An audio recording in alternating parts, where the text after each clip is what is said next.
सर्वांना विद्रोही सलाम.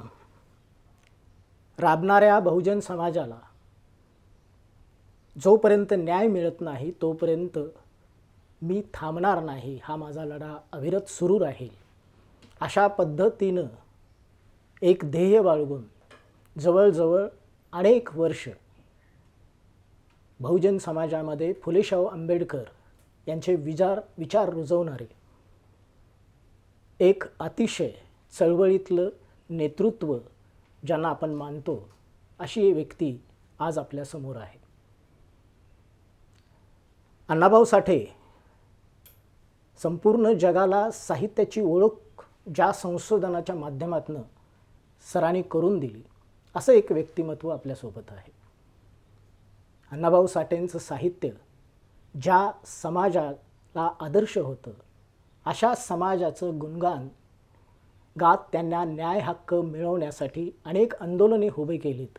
त्याच्यामध्ये समन्यायी पाणी वाटप चळवळ असेल, शेतकऱ्यांचं आंदोलन असेल, पवनचक्कीचं आंदोलन असेल, या सगळ्यांमध्ये हिरिरीने भाग घेणारे आपली प्राध्यापकी, साहित्यिक विचार या सगळ्यांसोबत लढणारा एक व्यक्तिमत्व म्हणजे प्राध्यापक डॉक्टर बाबुराव गुरव. सरांची नुकतीच 75 पूर्ण झालेली आहे.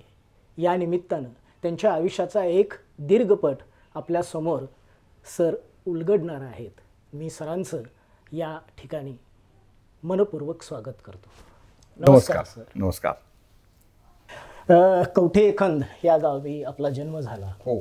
तिथली एकूणच सामाजिक सांस्कृतिक पार्श्वभूमी तुमच्या पुढील आयुष्यासाठी कशी काय कारणीभूत ठरली? कवठेखंद तालुका तासगाव, जिल्हा सांगली हे माझं गाव. हे गाव स्वातंत्र्य चळवळीमध्ये खूपच मोठ्या प्रमाणात भाग घेणार होतं. जे गावाचं प्रत्येक घर हे किल्ला झालं होतं आणि माणसं लढत होती. 1928ला वल्लभभाई पटेलांनी साराबंदीची चळवळ केली.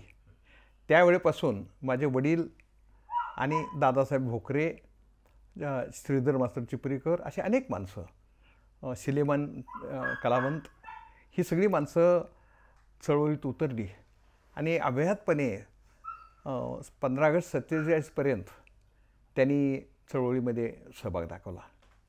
तरुणांची मोठी फळी कवठेखंदमध्ये होती आणि त्यामुळं क्रांतिसिंह नाना पाटील यांना संरक्षणासह सांभाळणं आणि बाकीच्या गोष्टी करणं यामध्ये त्या गावाचा मोठा वाटा होता. त्यामुळं क्रांतिसिंह नाना पाटील बराच काळ आमच्याकडेच असायचे आणि आमच्याकडं म्हणत असताना पुन्हा बऱ्याच वेळा माझ्या घरी असायचे. त्यामुळं त्यांचा सहवास लहानपणीच मला लाभला आणि संपूर्ण त्यांच्या शेवटच्या श्वासापर्यंत आम्ही एकत्र होतो. लढ्यामध्ये, विचारामध्ये, वक्तृत्वामध्ये, सगळ्याच बाबतीमध्ये. त्यामुळं भारतीय स्वातंत्र्य चळवळीमधले जे शेवटच्या पर्वातले जे महान नेते होते, त्यात क्रांती जी डी बापू लाड आहेत, आमचे क्रांतीवीर नागनाथ अण्णा नायकवडे आहेत, धुंडराम बापू माळी आहेत, ईश्वर बापू गुरव आहेत. ही सगळी माणसं तुरुंगवास भोगलेली. डॉक्टर उत्तमराव पाटील, लीला पाटील या आहेत धुळ्याच्या, त्या स्मिता पाटीलच्या चुलती. त्यामुळं या स्वातंत्र्यसैनिकांच्या गराड्यातच मी मोठा झालो. दुःखाची गोष्ट म्हणजे माझे वडील 13 मार्च 55ला गेले आणि मग दुर्धर परिस्थितीशी झुंजत माझ्या अशिक्षित आईनं आम्हाला लहानाचं मोठं केलं. त्या दोघांना संघर्षाचं बाळकडू हे चळवळीतच मिळालं होतं आणि माझ्या आईनं ते तसंच शेवटपर्यंत चालू ठेवलं. तिच्या वयाच्या 90व्या वर्षापर्यंत ती झुंजत राहिली आणि आम्हाला घडवत राहिली. आम्ही 5 भावंडं. मोठी बहीण होती 41चे, पण ती दुर्दैवानं 62ला वारली. 2 नंबरचा भाऊ पांडुरंग गुरव, तो पत्रकार होता. तो आहे आता 80च्या जवळपास त्याचं वय झालं आहे. मी 2 नंबर, म्हणजे तसा तिघात 3रा नंबर माझा. 4 नंबरचा मनोहर नावाचा भाऊ होता, तो BCom होता आणि तो लवकर वारला. त्यानंतर 5 नंबरचा भाऊ प्राध्यापक वासुदेव गुरव, तो इंग्लिशचा प्राध्यापक होता. असं आमचं एकूण छोटं कुटुंब, छोटं नाही म्हणता येणार पण कुटुंब एवढं म्हणू आपण. 12 एकर जमीन वडिलांच्या नावावर जिरा येते. आमचं गाव हे दुष्काळी भागाच्या काठावरचं गाव. त्यामुळं कधी पिकायचं कधी कमी पिकायचं. शेतीतली सगळी कामं आम्हालाच करावं लागायची. दुसऱ्यांच्यात छिपे मजूर म्हणून आम्ही जायचो. छिपे म्हणजे आता कोळप्याच्या ह्याच्यावर गडी लागतात. मग आम्ही दोघं भाऊ जाणार आणि त्या बदलात बैल आमच्या शेतात येणार. अशा पद्धतीनं सगळं बालपण गेलं. खांद्यानं कोळपं ओढणं हा काय प्रकार असतो तो ओढणाराच माहिती आहे. म्हणजे जनावरांची कमतरता असल्यामुळे नाही नाही नाही, पीक जेव्हा मोठं येतं तेव्हा माती हलवावी लागते. विशेषतः आमचं ज्वारीचं कोठार आहे माझं गाव होतं त्यावेळी. आणि मग ती माती हलवावी लागते आणि त्यासाठी खांद्यानंच ओढावं लागतं, कारण ते पीक मोठं आलेलं असतं. पण ते खांदे इतके दुखतात त्यावेळा, कारण ते एखाद्या ह्याला म्हणजे काय म्हणतात पिकातल्या एखाद्या ताटाला ते कोळपं थटलं की खांद्याला धक्का बसतो. आणि तसे धक्के खात खात खात म्हणजे हे कष्टाचे धक्के खाल्लेच आम्ही. आमच्याकडं पाणी कमी होतं, ते पाणी खारं होतं, प्यायचं पाणी लांबून आणावं लागायचं. पण दुष्काळ सुरू झाला आमच्या कळत्या पानापासून. तो डिक्लेअर झाला 71-72ला, पण तो सुरू झाला होता आधीच संपूर्ण ह्याच्यामध्ये.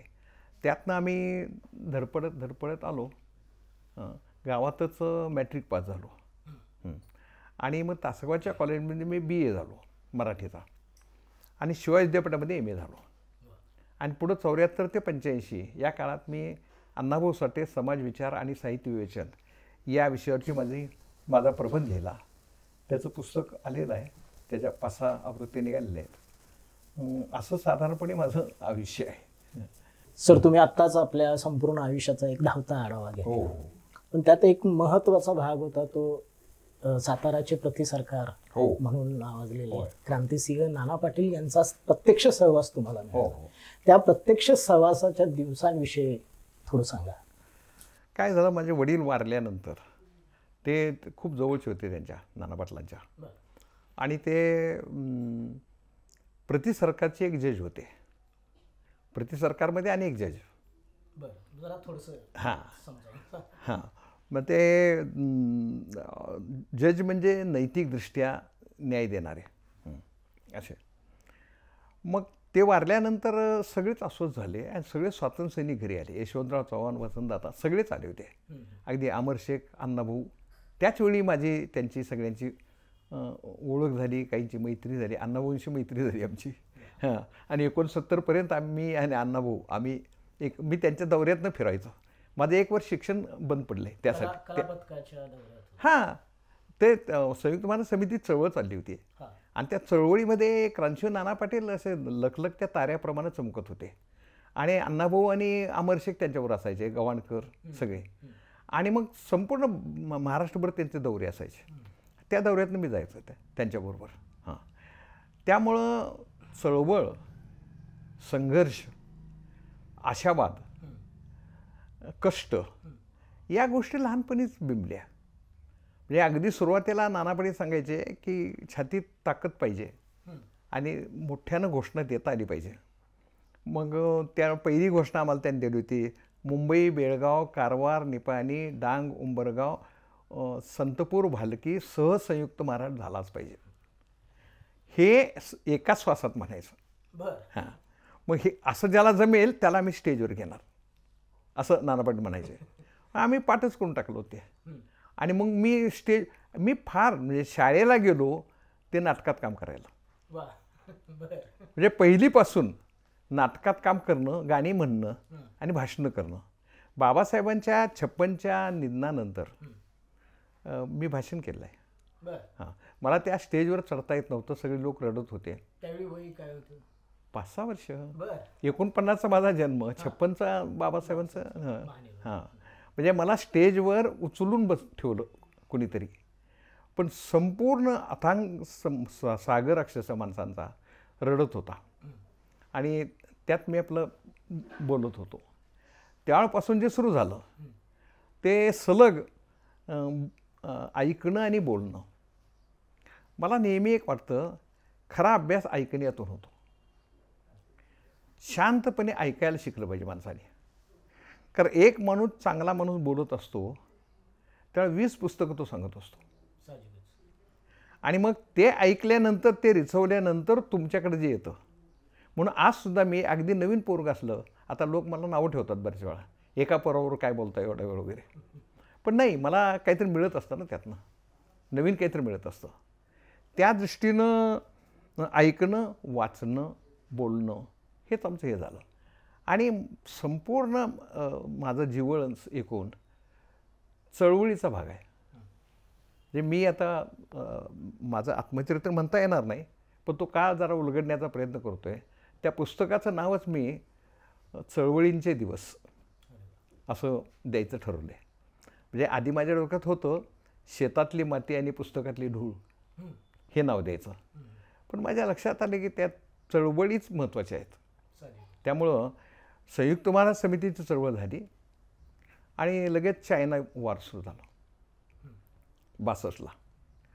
त्या चायना वॉरच्या वेळी इतकी भाषणं आम्ही केली आणि लोकांनी, त्यावेळेला दारिद्र्य होतं, फार माणसं श्रीमंत नव्हती, पण लोकांनी इतकं दान केलं ते राष्ट्रीय निधीसाठी.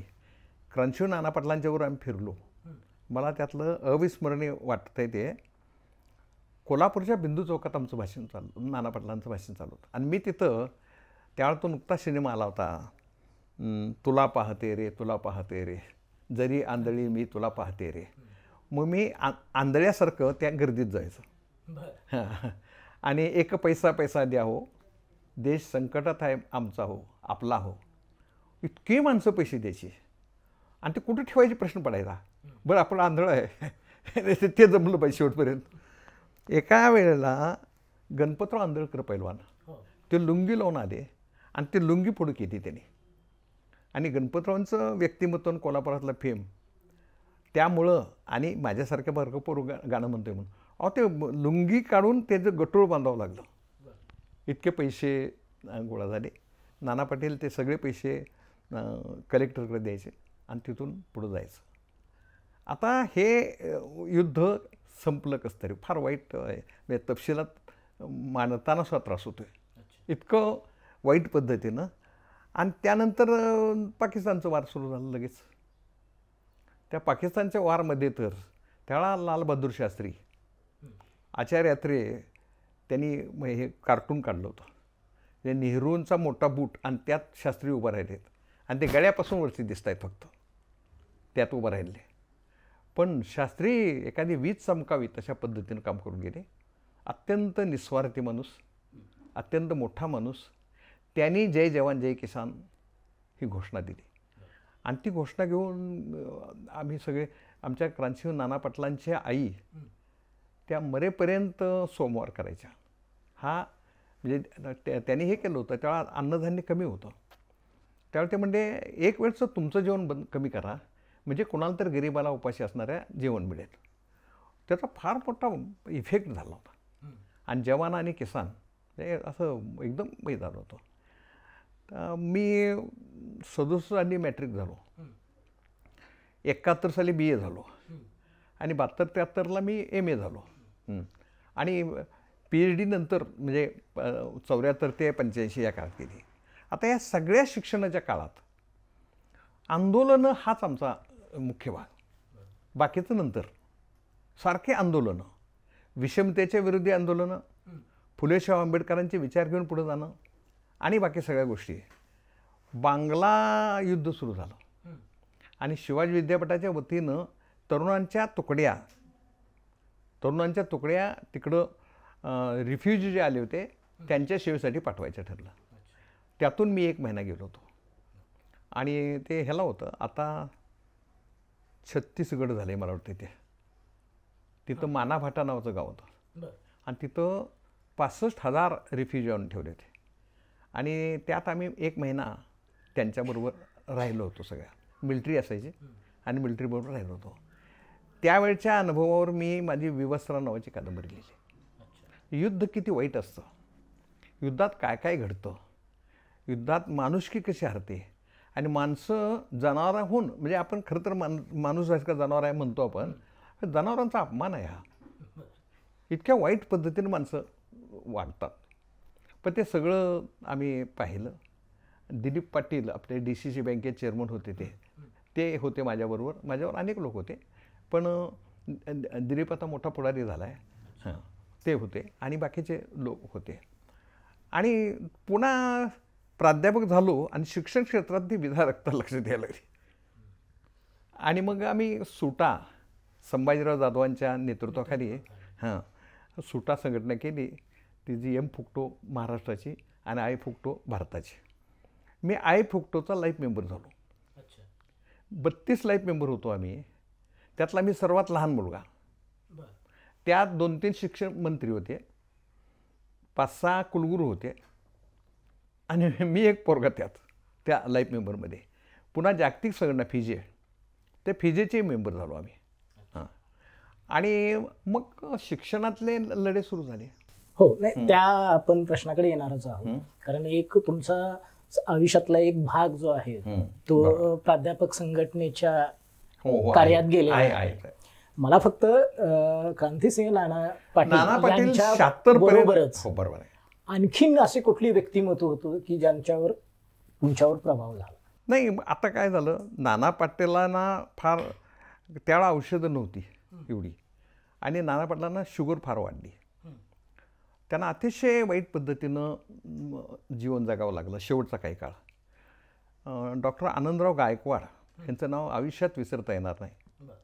गायकवाडांनी एकही पैसा न घेता नाना पाटलांना सांभाळलं. नागनाथ अण्णांनी जीवाची पर्वा न करता फिरून पैसे गोळा केले, बाकीचे केलं आणि नाना पाटलांना फार चांगल्या पद्धतीनं जगवण्याचा प्रयत्न केला. अगदी शेवटच्या काळात नाना पाटलांचा पाय काढावा लागला त्या शुगरमुळं आणि तसं विकलांग झालेले होते. पण अगदी शेवटी मला ते म्हणाले की बाळ, कार्ल मार्क्स संत तुकारामाच्या भाषेत महाराष्ट्रात मांडा म्हणजे समाजवादी येईल, त्याशिवाय समाजवादी येणार नाही. इतकं म्हणजे त्यांचं व्यक्तिमत्व, त्यांचं चारित्र्य, त्यांचं एकूण सगळं विचार करण्याची पद्धती फारच हे होती. अतिशय मोत्यासारखं सुंदर अक्षर, रात्रंदिवस वाचत आणि लिहित बसणार. अभ्यास वर्गात कसं बसावं त्यांच्याकडून आम्ही शिकलो. ते 2-2, 3-3 तास जागेवरून हलायचे नाहीत आणि अभ्यास वर्गातनी ऐकलेली मोठ्या मोठ्या माणसांची भाषणं ते आपल्या भाषेत सांगायचे. त्यामुळे त्यांची भाषणं अत्यंत अभ्यासपूर्ण आणि अशी व्हायची. माणूस इतका व्रतस्थ होता. जे माझी त्यांची भेट झाली तेव्हा ते 56 वर्षांचे होते. 56 ते 66 रोज पहाटे उठल्यानंतर ते व्यायाम कसे करायचे हे मी पाहत होतो. प्रचंड व्यायाम करणार. आणि त्याच वेळी त्यांना टायफॉईड झाला 66ला आणि टायफॉईडमधनं कसे तरी उठले. नाना पाटलांना ना घर ना दार ना काहीच नाही, कार्यकर्त्यांच्याच घरी राहायचं. मग साताऱ्यात आम्ही माने नावाचे मास्तर होते आणि बाळ आंबेकर नावाचा पत्रकार होता, त्यांच्या घरात राहायचं. आणि नाना पाटलांचा आजार आत्ता संपला म्हणायचं टायफॉईड. आणि CPIकडून त्यांना तार आली की तुम्ही ताबडतोब बीडला जायचं आणि बीडला इलेक्शनला उभं राहायचं. आमची अवस्था अशी होती की नाना पाटलांना एकट्याला जायला STला पैसे नव्हते. इथनं साताऱ्यातनं बीडला जायला पैसे नव्हते. मग त्या माने मास्तरनी कुठनं तर पैसे आणून दिले. आठवत आहे, त्यांचा किरण नावाचा मुलगा त्यानं पुस्तक लिहिलं आहे चांगलं त्या ह्याच्यावर. आणि बीडची इलेक्शन अण्णाभाऊसाठी शेवटची त्या ह्याच्यात 67ची इलेक्शन. अहो, एक भाषण नाना पाटलांचं ऐकल्यानंतर बाकी काही करावंच लागलं नाही. जाई तिथं माणसं पायावर पाणी ओतायची आणि आम्ही मतं देणारच म्हणायचे. नाना पाटलांच्या विरोधी काँग्रेसचा जो, मला अजून त्याची आठवण येते, काँग्रेसचा जो उमेदवार होता अतिशय चांगला होता बिचारा, फार चांगला होता, शांत होता, सर्वोदयवादी होता. पण 25% मतं त्यांना पडली आणि 75% मतं मोजायची का नाही हा प्रश्न पडला. का नाना पाटलांच्या ह्याच्यामध्ये भरलेलं गच्च आणि इकडं कधीतरी एखादं पडायचं. त्यामुळं हे झालं. 2 वेळा नाना पाटील हे झाले खासदार, 57ला झाले आणि 67ला झाले. 67च्या खासदारकीमध्ये म्हणजे जमीन नसणाऱ्या माणसांना त्यांनी भूमिहीन शेतकरी म्हटलं आणि भूमिहीन शेतकऱ्यांचा लढा सुरू केला. दादासाहेब गायकवाड कर्मवीर आणि नाना पाटील. त्या लढ्याचं जे रेकॉर्ड आहे ते अजूनही मोडलेलं नाही भारतातल्या आंदोलनाचं. आणि त्यावेळेला बाबूराव बागुल आमच्याकडं जॉईन झाले, आपले लेखक प्रसिद्ध. मग मी बाबूराव आम्ही त्यात असायचो. म्हणजे नाना पाटलांना पोलीस इतके मानायचे आणि भ्यायचे सुद्धा. मला आठवतं कराडमध्ये हे मोर्चा होता आणि पोलिसांनी नाना पाटलांना वर्तुळ केलं आणि म्हटले DSP म्हणले, अण्णा आम्ही तुम्हाला, अण्णा म्हणायचे त्यांना सगळे, अण्णा आम्ही तुम्हाला अटक करणार आहोत. करा म्हणजे काय हरकत नाही, ब्रिटिशांना जमलं नाही, तुम्हाला जमलं आहे, करून टाका. आणि तुम्हाला आश्चर्य वाटेल, तो DSP आला, पाया पडला आणि चला म्हणला. आणि मग आम्हाला ह्यावेळेला काय व्हायचं, अशा वेळेला आम्हाला ढकलायचे, बारकी पोरं आम्ही, हाकलून द्यायचे बाजूला. मला आठवतं भारत पाटणकर मी आम्ही बाजूला काढलं त्यांनी. आणि मग एका दगडावर बसून मी रडायला लागलो. काय करायचं आहे तिथं, आता सगळी गेली, सगळी तुरुंगातच गेली हो. मग आता त्या दगडावर बसून रडायला लागल्यावर एक अशी कम्युनिस्ट पार्टीची अशी डनलापसारखी बाई होती, तिच्या झोपडीवर लाल बॉटा. मग ती कडीवरून घेऊन मला गेली त्या झोपडीत गेली. मग तिनं जरा काय तर खायला दिलं, बाकी झालं. मी म्हटलं मी त्यांना म्हटलं आमचे इथे एक माझ्या वडिलांचे मित्र आहेत, त्यांच्या घरी जाऊया का म्हटलं. ते म्हणजे चल. मला घेऊन ते हाताला धरून आले. ते घर होतं यशवंतराव चव्हाणांचं. यशवंतराव चव्हाणांच्या विरोधीच आम्ही मोर्चा काढला होता. गेल्यावर यशवंतराव चव्हाणांच्या आईने हे केलं आणि मी गुलगुलीत वगैरे होतो जरा. तर ते म्हणते, अगं वेणू हे बघ पोरगं बरं दिसतंय का. आणि आत घेतलं आणि वेणूताईंनी दूध दिलं वगैरे. राहिलो त्या रात्री तिथं. आणि तिथून त्यांनी इंदुताई पाटणकरांच्याकडं काशेगावला मला पाठवलं. इंदुताईंनी वाळव्याला पाठवलं आणि वाळव्यातून मग मी घरी आलो. तोपर्यंत पोरगं कुठं गेले कळतच नव्हतं. म्हणजे असे अनेक अनुभव आहेत, वेगवेगळ्या आंदोलनातले अनेक अनुभव आहेत. अण्णाभाऊंच्या बरोबरचे तर एवढे अनुभव आहेत की त्याला स्वतंत्रपणे बोलावं लागेल इतका. हो हो हो हो हो हो हो. ह्या सगळ्या क्रांतिसिंह नाना पाटलांच्या सोबत त्यांचे दौरे, आंदोलने यात सातत्याने तुम्ही असायचा. हो. शिक्षणाचं काय, अत्यंत प्रतिकूल परिस्थिती बोलायचं शिक्षण केलेलं आहे आणि ते डॉक्टरेट पर्यंत पोहोचला. हो. हा जो प्रवास जो आहे तो अत्यंत थोडक्यात सांगा. नाही, काय झालं मी सांगितलं तुम्हाला, पहिल्यांदा मी शाळेत गेलो तो नाटकात काम करायला. आमच्याकडं नुकतंच स्वातंत्र्य मिळालं होतं आणि स्वातंत्र्यावरची फार सुंदर नाटकं करायची. मी आधी शाळेत जात नव्हतो. 1 वर्ष प्रयत्न करून सुद्धा पाहिलं लोकांनी. नाही, घराजवळ शाळा होती माझ्या. पण पुन्हा त्या 26 जानेवारीला मी बघायला गेलो आणि मला वाटलं इथं मला काम करायला पाहिजे. ते देसाई सर म्हणून होते, ते म्हणजे बडव्या त्याला शाळेला यावं लागतं म्हणजे. आणि मग म्हणलं आत्ता घ्या शाळेला. आत्ता नाही म्हणजे पाडव्याला तुला घेणार. आणि मग मी शाळेत गेलो आणि माझ्या मनानं मी गेलो. आधी माझ्या मनानं मी शाळेत काय शिकायचं आहे असं वाटायचं. शाळेत गेल्यानंतर शाळेत पहिल्या 5 नंबरात आम्ही नेहमी असायचं. माझं हस्ताक्षर इतकं सुंदर आहे.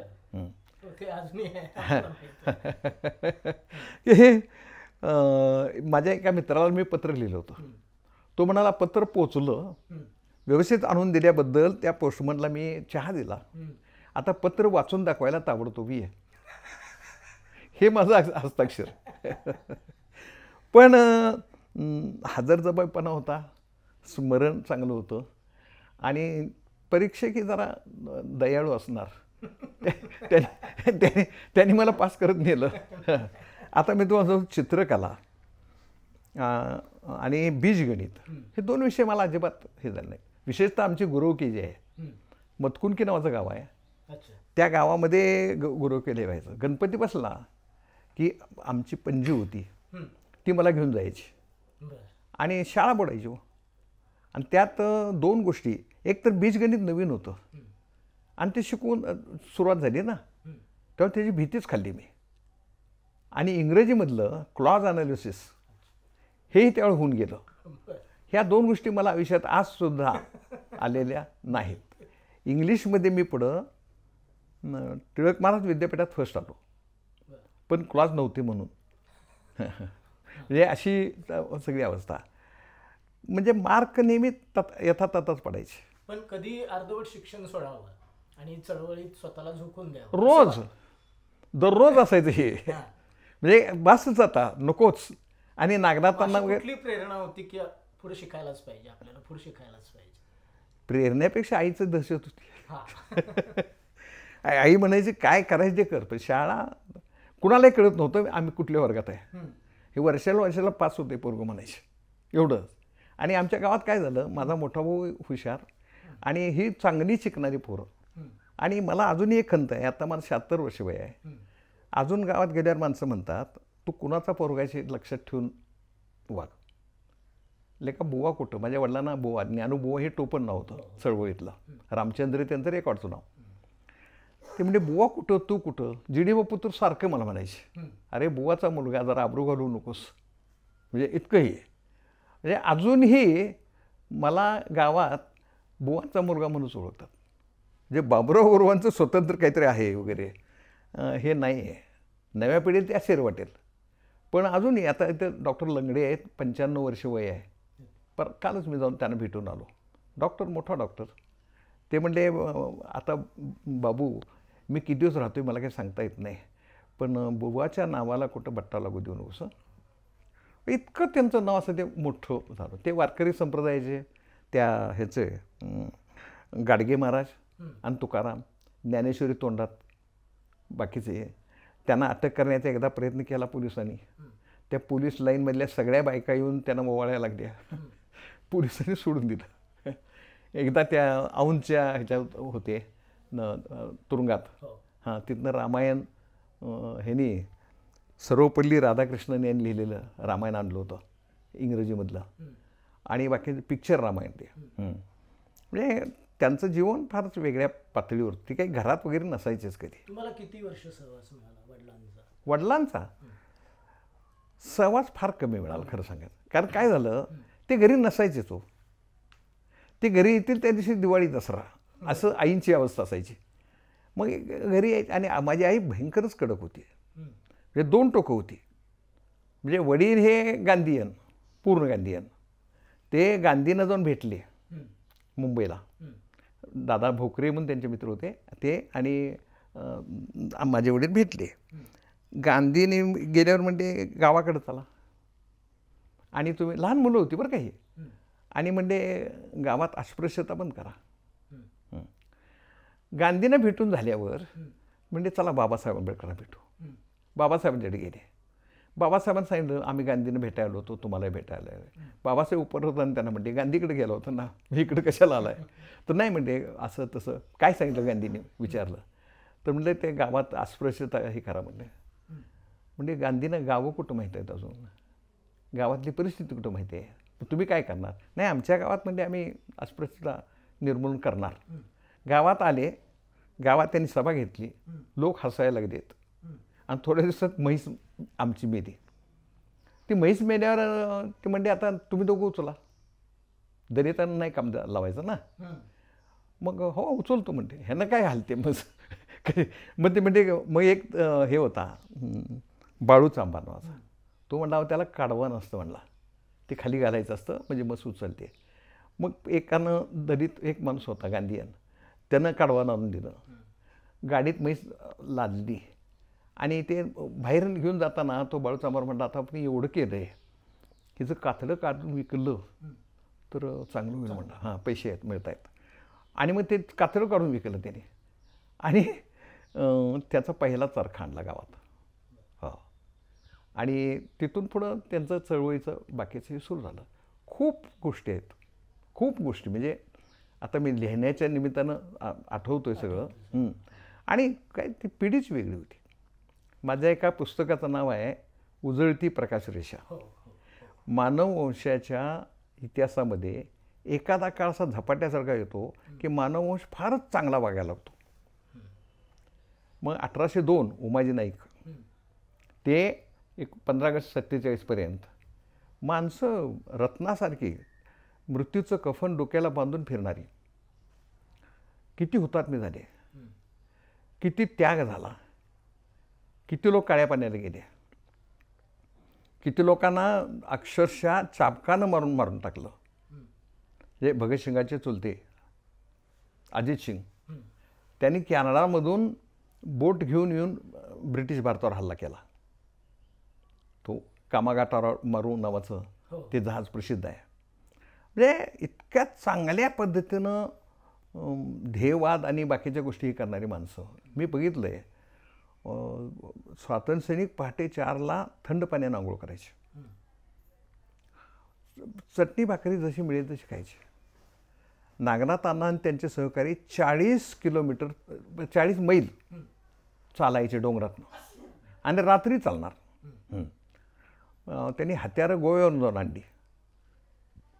लढले किती, कसं काय, तो स्वातंत्र्याचा विषय आहे. हां बरं. मॅट्रिक, त्यावेळची मॅट्रिक पास झाल्यानंतर हो, आता आपण पुढे उच्च शिक्षण घेऊ शकतो, हा आत्मविश्वास? नाही, आत्मविश्वास होता सर. बर, आत्मविश्वास होता. फक्त काय होतं, परिस्थिती जळत होती ना घरातली मागची. आणि घरात जरा मी काय झालं, नाना पाटील काय म्हणायचे, म्हणजे माणसं आली भेटायला, खूप माणसं यायची त्यांना भेटायला. आणि मग माणसाने मी मध्ये बोलू लागलो, जा तिकडं बैठकाकडे जा म्हणे, जा तिकडं जोर काढ जा आणि दंडाची गुटी दाखवून मग परत ये म्हणे. आणि मग लहानपणी मी तालमीत गेलो. मग तालमीत आम्ही खेळलो बऱ्यापैकी. पैलवान कसे असतात, त्यांचं कल्चर काय असतं, हे सगळं पाहिलं. आणि विद्यापीठातही खेळलो कुस्ती.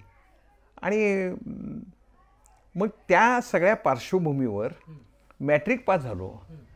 त्यावेळा नाना पाटलांना म्हणलं, अण्णा मी मॅट्रिक पास झालो. अरे आता मला ते कोसं खोंड म्हणायचे. आमचं कोसं खोंड आहे, कोशा रंगाचं खोंड. आणि म्हणलेलं का आता तुला साहेब म्हणलं पाहिजे, मॅट्रिक झालास तू. मग मी खाली म्हणून म्हणलं, अण्णा मी जरा कॉलेज जायचं म्हणतो. अरे तू कॉलेज जाणार, गावाचं मागचं कोण बघणार, गावात लक्ष घालायला पाहिजे म्हणते. असं कसं चालेल. तर म्हणलं नाही अण्णा, गावात लक्ष घालतोच, गावात राहूनच करायचं आहे, पण जातो म्हणलं. मग त्यांनी एक गोष्ट सांगितली, प्रत्येक गोष्टी रूपाने सांगायचं. ते आधी त्यांनी काय सांगितलं आम्हाला, गावातल्या स्टँडवर जाऊन उभं राहायचं. आमचं गाव लांबडं आहे, थोडं 1 किलोमीटर लांब आहे असं गाव, म्हणजे गाव घरं असं. आणि म्हणजे तिथं रानातून ओझं डोक्यावर घेऊन बायका येतात. ते ओझं आपल्या डोक्यावर घ्यायचं आणि त्यांच्या घरी नेऊन टाकायचं. पहिला मुद्दा. म्हाताऱ्या परित्यक्ता बाया, विधवा असतात, त्यांना पाणी भरायचं, त्यांना जळून आणून द्यायचं, हे करायचं, सगळ्या पण करायचं. आणि आपल्याबरोबरच्या गरीब मुलांना विसरायचं नाही. मी 8वीला असताना आम्ही 4 त्यावेळेला पैसे फार कमी हो, 4 आणे काढून एका मुलीला कपडे घेऊन दिले ते. आणि ती मुलगी अगदी गरीबाची हो, साधी मुलगी. हे ती ना 9वीला. म्हणजे काय झालं, आम्ही स्वतःला हुशार समजणार आहे. आणि ती पोरगी कोपऱ्यात बसायची हो, कळायची सुद्धा नाही. निकाल लागल्यावर आम्ही फार हुशार असणारी जी मुलं आहोत, ह्यांच्यापेक्षा 12% तिला जादा मार्क होते त्या मुलीला. आणि ती पुढच्या वर्गात येईनच. मग आमचा विजयकुमार शेंडगे नावाचा एक मित्र आहे अजून, तो इंडियन एक्सप्रेसला पत्रकार झाला होता. हां, तो गेला त्यांच्याकडं, त्यांच्या वडिलाकडं. ते म्हणते पोरगी आता वयात आली आणि कपडे नाहीत वगैरे. मग त्यावेळेला आम्ही तिला कपडे घेऊन दिले आणि 9वी तेवढी झाली आणि पुढं तिचं लग्न झालं त्या पोरीचं. पण तिथनं आम्हाला सवय लागली, जुनी पुस्तकं आणायची, ती दुरुस्त करायची आणि ती गरीब मुलांना द्यायची. आता नवोदय विद्यालयाचा प्रसिद्ध प्राचार्य, ज्याला भारतातला चांगला प्राचार्य म्हणून पुरस्कार मिळाला आहे, बाळासाहेब मुजावर, त्याला पहिलीपासून, तो मजुरीसाठी आमच्याकडे आला होता, जत तालुक्यातला मुलगा. पण पहिलीपासून MA पर्यंत त्याला MA इंग्लिशचा प्राध्यापक होतो. त्याला आम्ही पूर्ण हे बरोबर घेऊन आणि बाकीचे केलं होतं. आणि ती सवय लागली. प्राध्यापक झाल्यावर मी परिवर्तन परिक्रमा नावाची एक संस्था रजिस्टर केली. आणि माध्यमातून स्टडी सर्कल, हो सगळं त्या माध्यमातून, स्टडी सर्कल त्या माध्यमातून. आणि गरीब विद्यार्थी आपल्यासमोर आला. आता त्यावेळेला पगार आम्हाला 500 रुपये, 500. माझा पहिला पगार त्या परिक्रमा संस्थेत येण्यापूर्वी हां तुमचा MA चा जो भाग आहे हां नाही भयानक हो. MA चा भाग म्हणजे भयानक. दुष्काळ पडला, काही माहिती नव्हतं, आम्हाला पाठीमाग कोणच नाही आणि आम्ही सारखं चळवळीत. ती 72चा लढा चालला होता आणि त्या चळवळीत सारखं आम्ही, म्हणजे माझं तर नाव यादीत होतं त्या गोळ्या घालायच्या. ते 2 आमचे गेले त्यात इस्लामपूरला. इस्लामपूरला त्या दिवशी तो एक आमचा एक तालमीतला मित्र, तो पोलीस इन्स्पेक्टर झाला होता आणि मला बघितल्यावर म्हणजे इकडे ये म्हणला. माझ्यापेक्षा लहान बरं का तो, असा दांडगा पहिलवान होता. फाडकन कन्सुलत दिली. मरायला आलायस म्हणलं. म्हणा मागं न बघता हायवेनं चालत कोल्हापूरला जायचं म्हणलं. आणि मला ते इतकं लागलं एकदम आणि म्हणलं हे काय आता, बाहेर पडलो आणि गोळीबार झाला. ते 2 तरुण त्यात गोळीबारात गेले. म्हणजे असे प्रसंग वरचेवर कोल्हापुरात शेकड्याने पोरं जेवलेली नसायची. म्हणजे त्यावेळी हॉस्टेलची स्थिती अशीच होती. हॉस्टेल मला आयुष्यभर हॉस्टेलमध्ये राहणं परवडणारच नव्हतं. बरं, मग हे MA तुम्ही कसं पूर्ण केलं? अहो मी हमालांच्या ह्याच्यात ते तुम्हाला चित्रदुर्ग मठ माहिती असेल? हो माहिती आहे की. चित्रदुर्ग मठामध्ये एक मंडप आहे. हां, हो. त्या मंडपात सगळे हमाल झोपायचे. तिथं आम्ही जाऊन झोपायचो. आणि जेवणाचं कसं? जेवणाचं तर काय सांगतोय तुम्हाला, म्हणजे मला तसं दारिद्र्य माहीत नव्हतं, तेवढं दारिद्र्य. कारण आमच्या घरी अन्नधान्य होतं, बाकी सगळं होतं. माझ्याबरोबर 2 मित्र, एक चंद्रकांत कुंभार नावाचा, तो पुढं DSP झाला, राष्ट्रपती पदक मिळालं त्याला, मोठा DSP आहे. आणि दुसरा शिवाजी अडसूळ, त्यांना गरीब माहिती होती. ते म्हणजे आता जेवणाचं काय करूया, तर मग विस खांडेकरांच्याकडे मी नेहमी जायचो, भाऊसाहेबांच्याकडं. ते म्हणजे त्या इन्स्टिट्यूट आहे म्हणजे फिट पर्सन इन्स्टिट्यूट, ते रिमांड होमचं होतं. तिथं जा आणि त्या पोरासनी गोष्टी सांग, देते जेवण म्हणजे. मग ती दोघं गेली आणि त्या दोघांना जेवण मिळालं आणि मला नाही. मग कारण मला मागायचं असते माहीतच नाही हो. मग ते दोघं त्यांना मिळालं जेवण, म्हणजे रिमांड होमचं जेवण. त्या चपात्या असं फरशीवरच लाटायचा तो माणूस आणि अशा फेकायचा, कुत्र्याला फेकल्यासारख्या. त्या 2 चपात्या, मुठभर भात आणि मुठभर वटाणे असायचे. ते सगळं ते घेऊन यायचे ताराबाई पार्कातून त्या चित्रदुर्ग मठामध्ये. आणि मग आम्ही तिघांनी खायचं. ते 1.5 चपाती साधारणपणे हे करायचे, तिघांनी खायचं.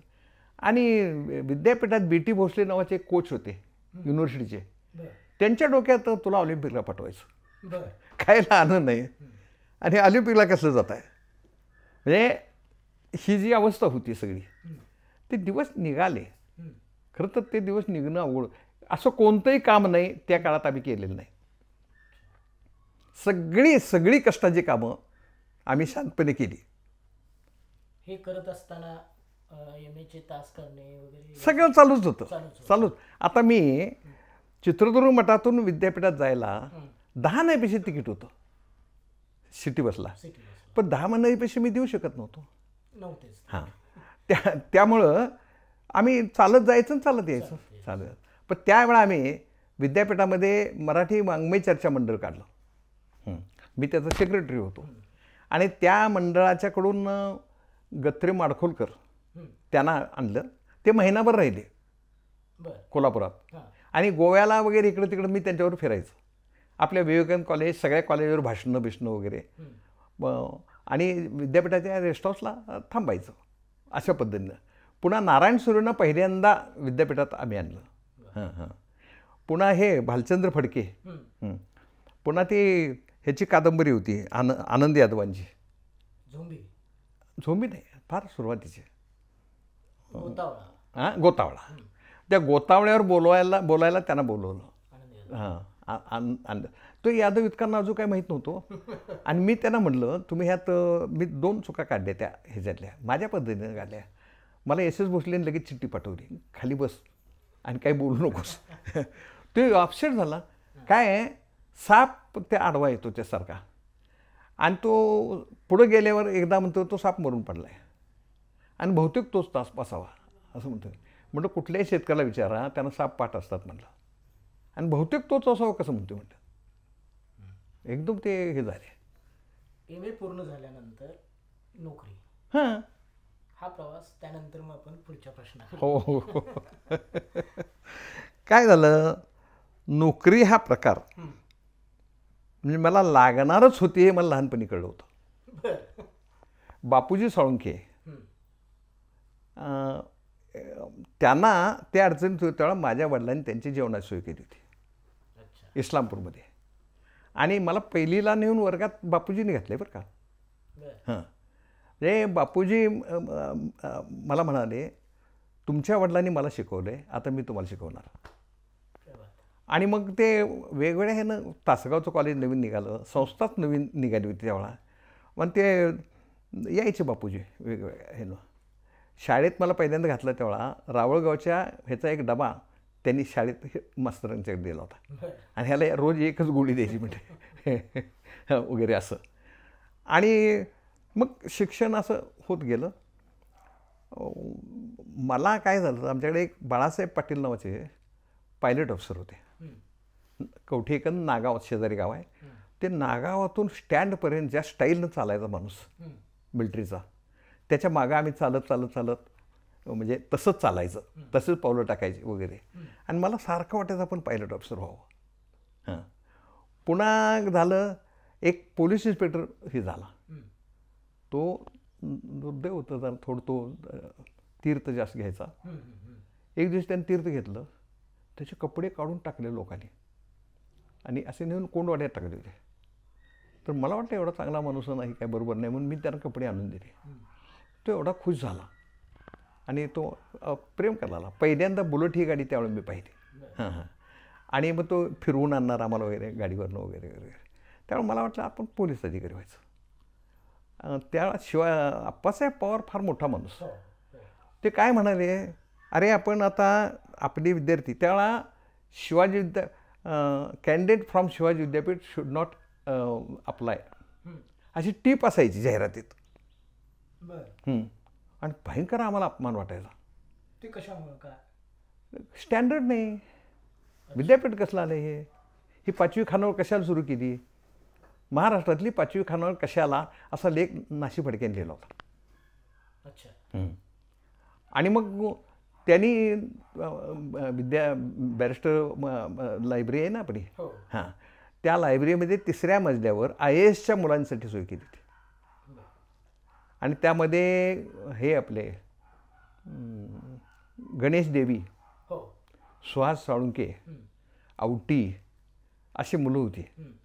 तो जाधव म्हणून होता, पोलीस अधिकारी झाला बघा, तो महाराष्ट्राचा प्रमुख झाला होता. जाधव कोरेगावचा होता, तो रहिमतपूर कोरेगाव तिकडचा. ही सगळी पोरं त्यात. आप्पासाहेबांनी एक दिवशी बोलून घेतलं, तू त्यात जाऊन बसायचं म्हटले. IASला बसायचं. एका बाजूला IAS, दुसऱ्या बाजूला तालीम, ते गणपतराव आंदळकर, इकडं चळवळ आंदोलन आणि पोटाला आलं नाही. मला शिक्षक फार चांगले लाभले बरं का. म्हणजे शिक्षकांचं माझ्या जीवनात फार मोठे आहे. मला काय वाटायचं, यांच्याकडे भरपूर पैसा असणार हो, आणि मला उष्णेच द्यायचे आहेत. त्यामुळे मी दाबात माधवराव माळी म्हणून माझे सर होते, राष्ट्रसेवा दलातून आलेला फार चांगला माणूस. त्यांना म्हणजे सर मला एक 500 रुपये द्या आणि मी तुम्हाला, मला नोकरी लागणारच आहे, देतो तुम्हाला लगेच. ते हसले जरा, बरं म्हणले बघूया, तू जा, मी बघतो काय तर म्हणले. त्यांनी दुसरे म्हणजे पोपटराव चव्हाण नावाचे प्राध्यापक, त्यांच्याकडून 100 रुपयाचं बंडल आणलं आणि कोल्हापूरला येऊन सायकल त्या स्टँडवर घ्यायची पद्धत होती कोल्हापुरात. स्टँडवर समोर दुकान होतं, सायकलीवरनं धापा टाकत विद्यापीठात आले. आणि बाबू 500 काही जमले नाहीत, पण हे 100 रुपये दर म्हणले. आणि नाहीतर मी निघून येणार होतो, इकडं परत येणार होतो. माझे गुरुवर्य भगवानराव बाबर, ते काय म्हणायचे, तू MA कुठेही होशील, पण कोल्हापुरात झाला पाहिजेस. आणि कोल्हापुरात गेलो, तिथं काही भवनला ॲडमिशन मिळालं नाही. त्यामुळे हाल हाल हाल सगळे बाकीचे त्यात. त्या चित्रदुर्ग मठात शेवटी एक पोरगं खिडकीत पडलं खाली, आणि मग ती हे जे भूताची खोली म्हणायची, ती खोली उघडीच होती, त्यात आम्ही राहायचो, त्या खोलीत राहायचो. असं करत आम्ही शिकलो बाकीचं. हो. आणि शेवटच्या याला तर आम्ही मोर्चे काढायला लागलो, कारण पोरांना जेवायलाच नाही हो. रत्नाप्पा कुंभारांनी इंदिरा किचन सुरू केलं. आणि ते म्हणले तुम्ही कुठले? म्हणलं सांगलीचे. मग सांगलीत मोठे पुढारी आहेत, त्यांना सांगा म्हणले. आता रडा म्हणलं. मग PB पाटील आले होते, त्यावेळी ते आमदार होते. आणि PBना आम्ही घेराव घातला. मग त्यांनी बँकेकडून कर्ज दिलं काही पोरांना. ते व्याजाचं फेडावं लागलं पुन्हा, पण दिलं. हो दिलं. हां, मी ह्यात कशातच बसत नव्हतो. बरं, त्या चित्रदुर्ग मठात तिथले महाराज फार चांगला होता माणूस. तो MA फिलॉसॉफी होता आणि बसवण्णांचं तत्त्वज्ञान वगैरे असंही होता. मग ते म्हणजे पहिल्यांदा ही लिंगायत वसतिगृह आहे, तू कसं इथं आलायस? म्हणजे बरं तुझं ठीक आहे म्हणजे, तू अडसोळले का मराठा आहे सरळ? मी म्हणलं काय म्हणलं, शाहू महाराजांनी आपणाला जागा दिली आहे आणि शाहू महाराजांनी जाती अंताचं मांडल्या. नाही पण पोरं इथं अंडी खातात, हां पोरं असं करतात तसं करतात. म्हणलं आम्ही त्यातलं नाही. म्हणलं तू एकदा घरी जा म्हणले आणि गुरु म्हणजे कोण आहे विचारून ये. आमच्या घरी काय माहीत आहे हो कुठले गुरु काय. मग परत आलो मी. म्हणलं आम्ही माझे आजोबा पंढरपूरचे महिन्याचे वारकरी होते. म्हटलं माझे वडील वारकरी होते आणि मटण वगैरे आम्ही काही तसं खात नाही. म्हणलं बाकीचं काही नाही. बरं राहा म्हणते काय हरकत नाही. पण त्यांच्यावर चर्चा ज्या झाल्या त्यातून ती शताब्दी वर्ष होत होत्या त्या हॉस्टेलचं. आणि ते राष्ट्रपती उपराष्ट्रपती होते BD जत्ती, ते तिथं शिकले होते. रत्नाप्पा कुंभार तिथं शिकले होते. आणि मग त्यांनी एक मोठा कार्यक्रम घेतला आणि त्यात मी बसवण्णावर लेख लिहिला आणि त्या लेखाचा भारतात फर्स्ट नंबर आला. आणि मग त्याचं पुरस्कार द्यायला BD जत्ती आले होते त्यावेळा. तो आकाशवाणीवर अनेक वेळा वाजवला तो लेख सगळा. त्यातून हे आपले पट्ट देवरू आप्पाजी त्यांनी ते ऐकलं होतं. मग ते प्रेमात पडले. म्हणजे आपल्या साहित्य संमेलनाला जे आले होते राहुरीला आले होते. राहुरीला मी अध्यक्ष होतो. आणि 13 साली हा फोटो आहे बघा त्यातला. 13 साली मग ते झालं. पण तिथनं ते मागच लागले पट्टदेवरू. राजा आमचा शिरगुप्पे सखोल अभ्यास बसवण्णांच्या संदर्भात, धनाजी आमचा वगैरे. मग आम्ही त्यावेळेला मोठी दिंडी काढली विद्रोहीच्या वतीनं. विद्रोहीच्या वतीनं. मग आता हे सगळं कसं होतं, इंद्रधनुष्य लाईफ होतं. मी घरात कपडे बदलायला येत होतो फक्त. माझ्या मिसेसला सगळं क्रेडिट आहे. माझी मुलं सांभाळणं, त्यांना शिकवणं वगैरे. मी एकदा पुरीने काय तक्रार केली, कोणतं आली की मी आता श्रमणची ओळख करून दिली. अशीच ओळख करून देताना म्हणजे ही पूर्वी 6वीला आहे, हुशार आहे वगैरे म्हणा. ते पाणी बिणी आणून द्यावं म्हणून बोलायचं पोराला.